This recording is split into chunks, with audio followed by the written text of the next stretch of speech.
Hello everyone, welcome to lecture force. First question है जिसमें एक सर्कल का इक्वेशन गिवन है और उसके रिलेटिव एक पॉइंट गिवन है। हमें फाइंड करना है कि वो पॉइंट जो है उस सर्कल के रिलेटिव एक्सटीरियर होगा या इंटीरियर होगा या बाउंड्री पे होगा या सेंटर पे होगा। ये क्वेश्चन एयरफोर्स में बहुत पूछा जाता है। तो इसके लिए आपको क्या करना है, देखो इसमें तीन तरह से इस क्वेश्चन को रिप्रेजेंट किया जा सकता है। या तो वो सर्कल के इनसाइड होगा, ठीक है, फर्स्ट, या फिर आउटसाइड होगा, या फिर उसकी बाउंड्री पे होगा। तो इसके लिए आपको क्या करना है, इसको आप 5 सेकंड में ईजिली कर लोगे। बस आपको जो पॉइंट्स गिवन हैं, ये x की वैल्यू है, ये y की, इनको इसमें रख दो। सबसे पहला काम और आखिरी काम यही आपको करना है कि इन पॉइंट्स को आप इस इक्वेशन में रख दो। x की वैल्यू हम 1 रखते हैं तो 1 का स्क्वायर 1, प्लस y की वैल्यू हम 2 रखें तो 2 का स्क्वायर 4, प्लस 4 में 1 का मल्टीप्लाई करेंगे 4, माइनस 2 में 2 का मल्टीप्लाई करेंगे तो ये 4 आएगा और माइनस 4। जहाँ जहाँ इस इक्वेशन में x था वहाँ हमने 1 पुट करा, जहाँ y था वहाँ पे 2 पुट करा। देन हमें देखो प्लस का 4 से माइनस का 4 कट गया, माइनस के 4 से प्लस का 4 कट गया। अगर इस पॉइंट की वैल्यू इस इक्वेशन में रखने पर हमें 1 मिला, और अगर जो वैल्यू आपको मिलेगी वो 0 से अगर बड़ी है, ग्रेटर देन 0 है, देन वो पॉइंट एक्सटीरियर होगा। मेरी बात ध्यान से सुनना, आप समझने पे फोकस किया करो, बाकी करने में आपको भी पता है कि अगर आपका अच्छे से क्लियर हो गया है कॉन्सेप्ट तो फिर बहुत जल्दी इसको कर पाओगे। मेरी बात ध्यान से सुनो, उस पॉइंट को आपको सर्कल में सेटिस्फाइड कराना है।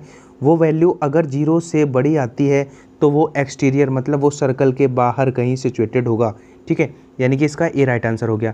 यही वैल्यू अगर 0 से छोटी आती है, मतलब निगेटिव आती है, तो फिर वो इनसाइड द सर्कल होगा, ठीक है। और अगर वो वैल्यू 0 के इक्वल, मान लो कोई पॉइंट दिया गया था और उसको हमने इस इक्वेशन में रखा, और अगर वो वैल्यू 0 के इक्वल आ जाती है तो फिर वो उसके बाउंड्री पे होगा, ठीक है। आई होप आपको क्लियर हो गया होगा। इस तरह का अगर सर्कल का क्वेश्चन आए सीधा सेटिस्फाइड कराओ तो A is the right answer for first question. Second question भी सर्कल से है, इसको आप विद इन 10 सेकेंड करोगे, ठीक है। आपको क्या है, एक सर्कल का जनरल इक्वेशन गिवन है, इसके मतलब उसके डायमीटर का इक्वेशन हमें फाइंड करना है कि 4 ऑप्शन में से कौन सा इक्वेशन डायमीटर का इक्वेशन होगा। तो देखो मैं समझाने पे फोकस करूँगा, बाकी उसके बाद आप इसको बहुत जल्दी करोगे। अगर मैं लिखूँ तो सर्कल का जो जनरल इक्वेशन होता है वो क्या होता है, x square plus y square plus 2gx plus 2fy plus c is equal to 0।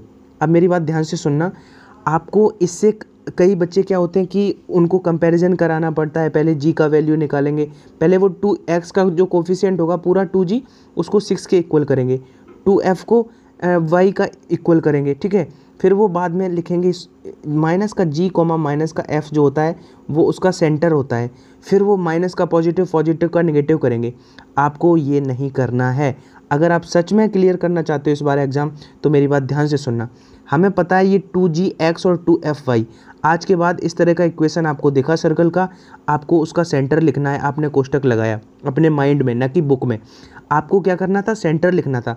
हमें पता है सेंटर होगा माइनस का g कॉमा माइनस एफ। उसके पीछे की स्टोरी हमें पता है, लेकिन हम फास्ट कैसे लिखेंगे, हमेशा x का कोफिशिएंट अगर आपका नेगेटिव है तो ये आपका जो साइन होगा इसमें पॉजिटिव आएगा, और अगर पॉजिटिव है तो नेगेटिव आएगा, और उसका बस आधा कर देना है। जैसे 6 है, 6 का आधा 3, ठीक है। y है, y का कोफिशिएंट 2 है, 2 का आधा 1। अब इसमें प्लस माइनस की दिक्कत मत लेना, अगर आगे नेगेटिव लगा हुआ है तो प्लस लगा दो, आगे पॉजिटिव लगा हुआ है तो नेगेटिव लगा दो। बस ऐसे आपको उसके क्या है, सेंटर लिखने होंगे। हमने सेंटर निकाल लिए, अब आंसर मेरी नज़रों के सामने है, ठीक है। क्यों नज़रों के सामने है, मेरी बात बताओ। इसके व्यास का समीकरण बताना है। अगर कोई सर्कल है उसका डायमीटर जो है वो ऑलवेज सेंटर से ही तो पास करता है। मेरी बात ध्यान से सुनो, मुझे पता है बहुत सारे बच्चों ने अपनी नोटबुक में लिख रखे होंगे सजा सजा के कि डायमीटर का इक्वेशन का ये फॉर्मूला होता है, this is for that, this is for that. हमें ये नहीं करना है, हमें समझना है, अंडरस्टैंडिंग बनानी है कि जो सर्कल का डायमीटर होता है वो सेंटर से ही तो पास करेगा ऑलवेज। अगर सेंटर से पास करेगा, और सेंटर मेरे सामने रखा है, तो फिर सेंटर उस इक्वेशन को सेटिस्फाइड भी तो कराएगा, क्योंकि इसी से अगर पास करेगा तो जो भी इक्वेशन होगी, जो भी आंसर होगा वो इसको सेटिस्फाइड कराएगा। अब बस देख लो कि 3 कॉमा माइनस 1 से कौन सा समीकरण मेरा जो है सेटिस्फाइड हो रहा है। सी तो कभी नहीं हो सकता, क्योंकि क्या 3 और माइनस 1 इक्वल हो सकते हैं, नहीं हो सकते। क्या 3 और माइनस 1 का सम करोगे तो 0 आएगा, बी भी नहीं हो सकता। तो आपको दिख रहा है ए ऑप्शन में जैसे ही x की वैल्यू 3 रखोगे और y की वैल्यू -1 रखोगे तो ये -3 हो जाएगा, 3 और -3 0 दे देगा, यानी कि A will be my right answer. तो आपको क्या मैं बताना चाह रहा हूँ कि सबसे फर्स्ट थिंग कि वो कंपैरिजन कराने वाला फंडा भूल जाओगे, हम हर बार जी लिखेंगे। हमें पता है माइनस का जी और माइनस का एफ होता है, तो इसमें आपको लिखने के लिए आपको तुरंत कोष्टक लगाया। सेंटर लिखने के लिए बता रहा हूँ, कभी कभी सेंटर भी पूछा जाएगा। इसमें अगर पॉजिटिव है तो नेगेटिव, नेगेटिव है पॉजिटिव, हाफ कर दो बस। सेकेंड थिंग, कभी कभी क्या होगा कि इस तरह का आपको एक इक्वेशन गिवन रहेगा, केवल एक जो है सर्कल का इक्वेशन दिया, वो कह देगा रेडियस फाइंड करो। तो आप याद रखना सर्कल का जो रेडियस होता है वो क्या होता है, G square plus F square. जी होता है एक्स का कोफिशिएंट, एफ होता है वाई का कोफिशिएंट। उसमें से जो कांस्टेंट टर्म होता है उसको सब्सट्रैक्ट कर दोगे तो ये हमारी रेडियस आ जाएगी। सबको याद होगा, क्योंकि अभी ये मेरे शुरुआती वीडियो हैं तो इनमें सारी बात लिख रहा हूँ। 5-6 वीडियोस के बाद आपको देखने को मिलेगा लेवल एकदम धांसू वाला आ जाएगा। बस आप थोड़ा कोऑपरेट करो, पेशेंस रखो, क्योंकि अभी शुरुआत है तो हर चीज़ मुझे बताना पड़ेगा। सर्कल के इक्वेशन गिवन है x square plus y square equal to 4 और x square plus y square minus 6x minus 8y equal to 24। उनमें कॉमन टेंजेंट की नंबर ऑफ मतलब उभयनिष्ठ स्पर्शी की संख्याओं की संख्या बतानी है। बिफोर दिस क्वेश्चन मैं आपको 4 से 5 पॉइंट बताऊंगा। उन 5 पॉइंट से क्वेश्चन बहुत पूछे जाते हैं। देखो, आप अपनी नोटबुक में सभी पॉइंट को सेपरेटली लिख लेना। अगर दो सर्कल एक दूसरे को एक्सटर्नली टच कर रहे हैं, ठीक है, एक्सटर्नली टच करते हैं तो उनसे 3 कॉमन टेंजेंट खींची जाती हैं, 1 और 2 और 3, ठीक है। अब हम पता कैसे करेंगे कि दो सर्कल या तो वो सिंपली ये फैक्ट पूछेगा कि दो सर्कल हैं वो एक्सटर्नली टच कर रहे हैं, हाउ मेनी टेंजेंट्स, मतलब तो आपको बताना होगा 3। अब इनका अगर डायरेक्ट ना दिया हो, इस तरह से दो इक्वेशन दी हो, तो वो आगे मैं सिखाऊंगा।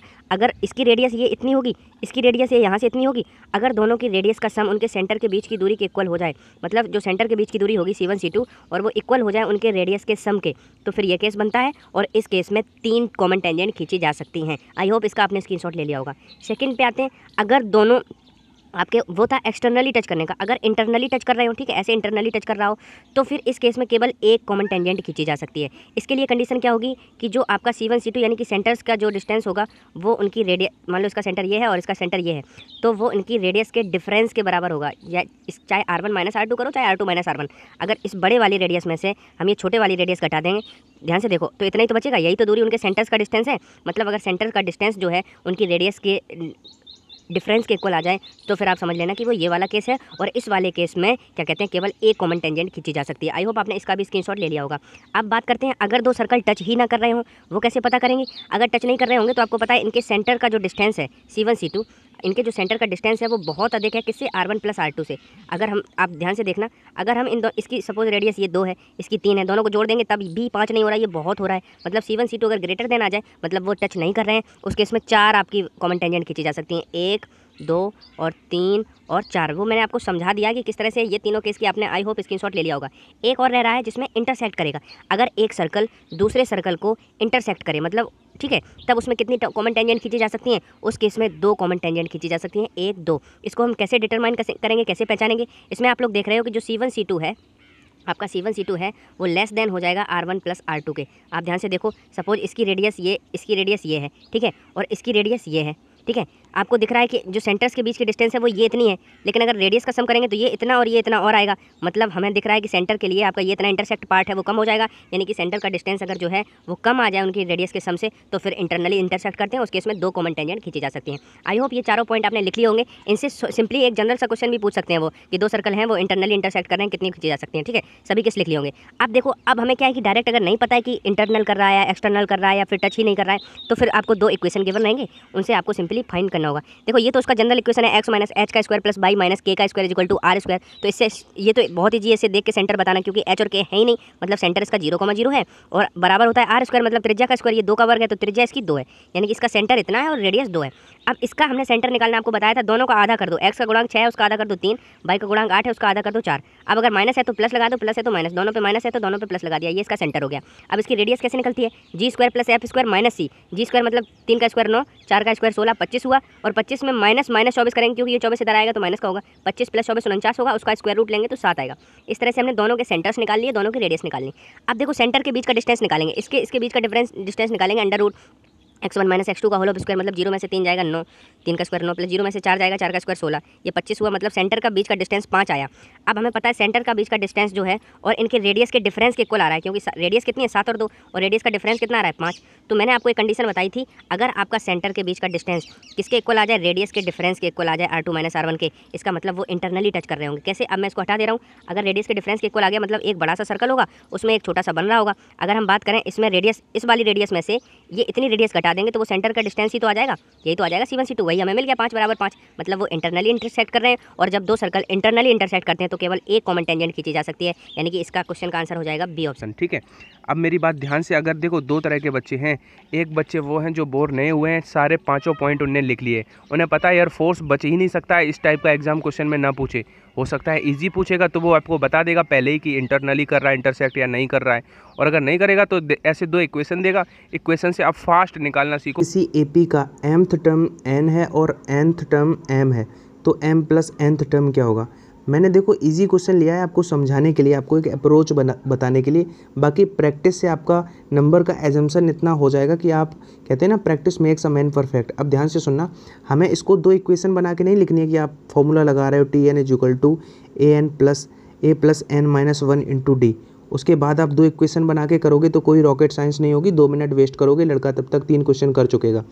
आपने क्या करना है, आपको हमेशा एपी और जीपी में मैं आपको सिखाऊंगा, एक स्पेशली वीडियो बनाऊंगा, बस वेट करो सीक्वेंस एंड सीरीज़ का। मैं आपको एक बात बता दूं इंटरेस्टिंग, कि मेरे बैच में जितने हम लड़के प्रिपरेशन करते थे, सीक्वेंस एंड सीरीज़ का सबसे फास्ट मेरा था। अगर देखो इसमें क्या है कि mवां पद आप कुछ भी मान सकते हो, मैं स्टार्ट कर रहा हूँ थोड़ा ईजी लेके। मान लो मैंने कहा कि पहला पद 2 है, अगर फर्स्ट अगर 2 है तो सेकंड को ऑटोमेटिकली 1 होना पड़ेगा, क्योंकि कह रहा है कि mth टर्म m है। अगर पहला 2 है तो दूसरे को कह रहा है ना mवां पद n है, तो nवें पद को ऑटोमेटिकली m होना पड़ेगा। मैंने आपको पहला पद 2 माना तो दूसरा पद ऑटोमेटिकली 1 हो गया। अब हमें बताना कौन सा है, m प्लस n, मतलब पहला प्लस दूसरा यानी कि तीसरा पद बताना है। तो एपी में डिफरेंस m होता है, अगर यहाँ पे डिफरेंस 1 है तो यहाँ पे भी डिफरेंस 1 होगा, मतलब तीसरा पद कौन सा हो जाएगा, 0, यानी कि सी हमारा राइट आंसर। अगर इनको आप रट के जाओगे तो हमेशा कन्फ्यूज हो जाओगे। आपने कहा कि सर आपने तो पता था इसलिए आपने 2 मान लिया, ईजी हो गया। मैं सर तीसरा और चौथा मानना चाहता हूँ। चलो अगर तीसरा अगर 4 मानोगे तो चौथा ऑटोमेटिकली 3 होगा, क्योंकि mवां n है तो nवां m हो जाएगा। सपोज आपने तीसरा पद क्या करा, 4 मान लिया, तीसरा अगर 4 है तो चौथा 3 हो गया। अब हमें कौन सा बताना है, तीसरा प्लस चौथा मतलब 7वां बताना है। मेरी बात ध्यान से सुनो, हमें 7वां पद बताना है। ये मैं समझा रहा हूँ इसलिए टाइम लग रहा है, बाकी आप प्रैक्टिस जैसे जैसे मेरे साथ रहोगे आप परफेक्ट हो जाओगे। मान लो हमने तीसरा अगर 4 माना था, अगर ये तीसरा था तो इससे इधर क्या होगा, ये 5 होगा, और इससे इधर क्या होगा, ये 6 होगा। तभी तो ये पहला दूसरा तीसरा हुआ। चौथा हमें बताना कौन सा है, 7वां। चौथा के बाद 5वां, 6वां, तो 7वां ऑटोमेटिकली 0 हो गया, इसलिए वो हमने इजी मान लिए थे। बाकी इन नंबर से खेलना मैं सिखाऊंगा, डोंट वरी। आपको अभी ये टफ लगा होगा, बट जैसे ही आप मेरे साथ टाइम स्पेंड करोगे। कल ABC में साइड्स गिवन है A, B और C, तो उस ट्रायंगल का जो एरिया होगा वो क्या होगा। मैं आपको बताऊं 80% केसेस में क्या होता है कि लड़का इसको उससे जाने लगता है S minus A, S minus B, S minus C। 2 से ज़्यादा मिनट लगने ही हैं इसमें। पहले S निकालोगे, तीनों को सम करके 2 से डिवाइड करो। मेरी बात सुनना, आप डेटा को एक बार ट्राई करना, क्योंकि 80% क्या होता है कि वो राइट एंगल्ड का डेटा होता है। राइट एंगल्ड में जो बड़े डेटा होते हैं उसको थोड़ा पहचानने में दिक्कत होती है। बाकी 3, 4, 5 की ट्रिपलेट तो आपको पता है कि 3, 4, 5 अगर साइड्स हैं तो फिर आपका वो राइट एंगल्ड होता है, जिसका 5 आपका कर्ड होता है, और ये 3, 4 में से कुछ भी हो सकते हैं। अब जो डेटा है उसको आप कट करना शुरू करो, ठीक है। 18 था, 18 को हमने कट किया 6 से, तो 6 से कितनी बार कट हुआ, 3 बार। 24 को 6 से कट किया तो कितनी बार हुआ, 4 बार।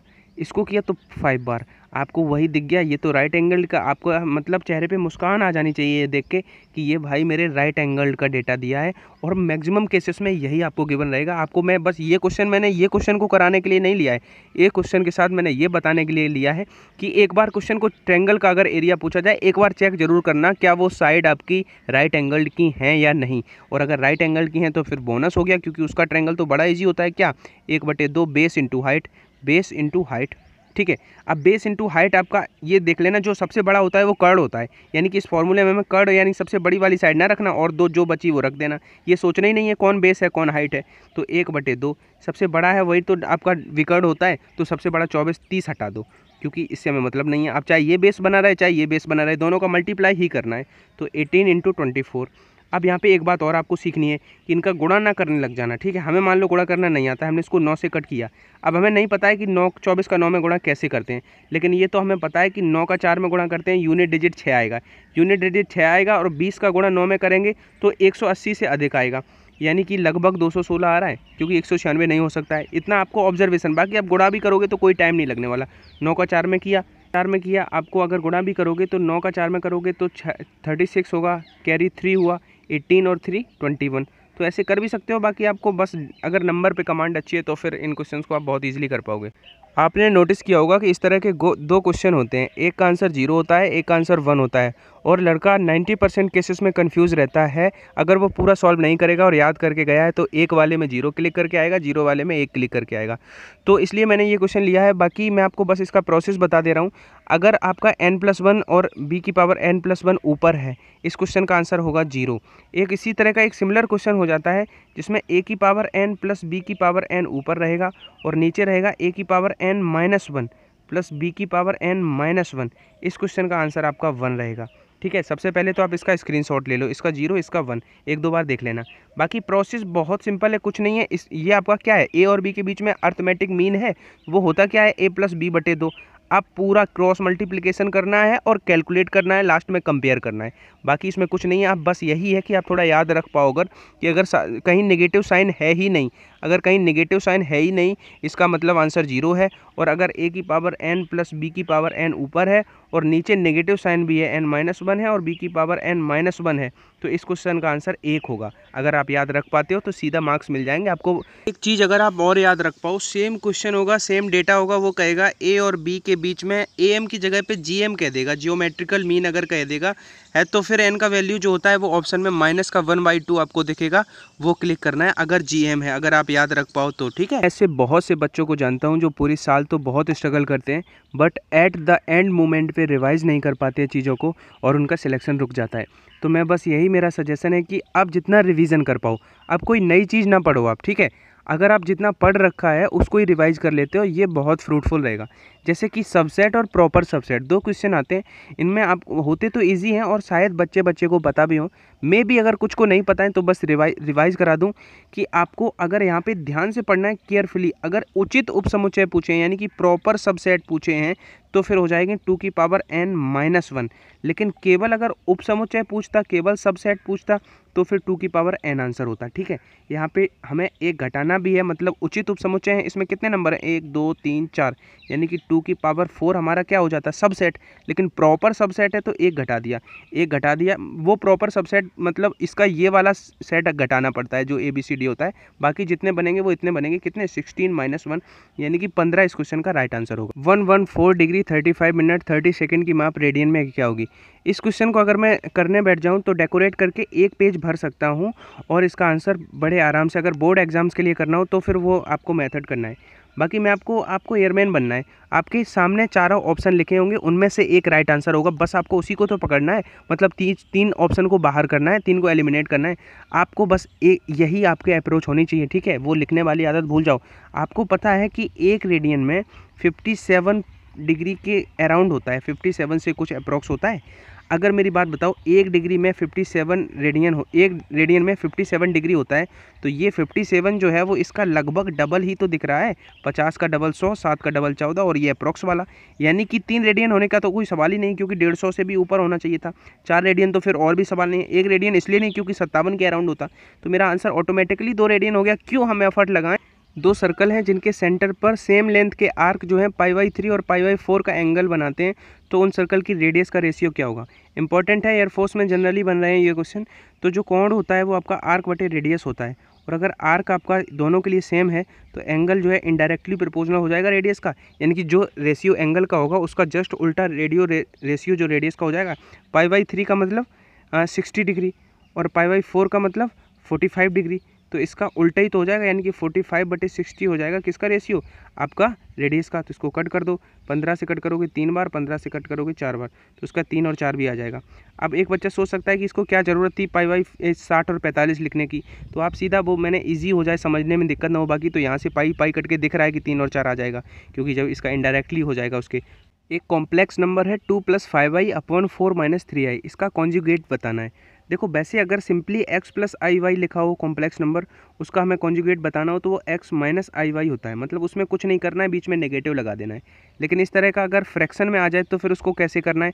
और एक बात मैं आपको और बताऊं कि जिनको लग रहा है कि क्वेश्चन का लेवल बहुत ईजी है, मैथ में बहुत ईजिली कर ले रहा हूँ, उनसे मैं कहूँगा आज ये दूसरा पार्ट है। आप 5 पार्ट तक रुक जाइए। 5 पार्ट तक मैं कुछ बेसिक चीज़ें बताऊंगा 30 से 40 जो कि बहुत बनती हैं, मतलब इनके चांसेस हाई रहते हैं। उन 5 पार्ट्स के बाद मैं जो चीज़ें लाऊंगा फिर आप कंपेयर करना, आप जहाँ से भी पढ़ रहे हो 1 साल जहाँ से पढ़ा उसका आउटपुट, और जो यहाँ हमसे अब बचे हुए 20 और 25 दिन पढ़ोगे इसका आउटपुट, फिर आप कंपेरिजन करना। उसके बाद ये कहना कि अब लेवल नहीं है। बाकी मैं एक बात बताऊं कि अब इसका लेंथ बहुत हो रहा है तो इसको मैं कल कराऊंगा। इसकी अगर आपको ट्रिक नहीं पता है तो आप इसको बेसिक से करने जाओगे तो इसका ऊपर नीचे गुणा करोगे, तब फिर और कैलकुलेशन करोगे, मिनिमम 2 मिनट लगाओगे। बाकी कल मैं आपको इसकी ट्रिक बताऊंगा। और अगर जितना आपने अप्रिशिएट फर्स्ट पार्ट को किया है इतना ही अगर इसको भी अप्रिसिएशन मिलता रहेगा तो हम इसी तरह से कंटिन्यू मैथ को भी करते रहेंगे और शाम को फिजिक्स पढ़ते रहेंगे। बस मैंने हमेशा कहता हूँ, बस सभी चीज़ें डिपेंड करती हैं आपके अप्रिसिएशन पर, आपके रिस्पॉन्स पर। अगर आपको कुछ भी इस वीडियो से सीखने को मिला हो तो वीडियो को लाइक ज़रूर कर देना। आई होप आप इतने सेल्फिश नहीं हो। अगर आपने कुछ भी इस वीडियो से सीखा है तो आप ज़रूर अप्रिसिएशन दोगे।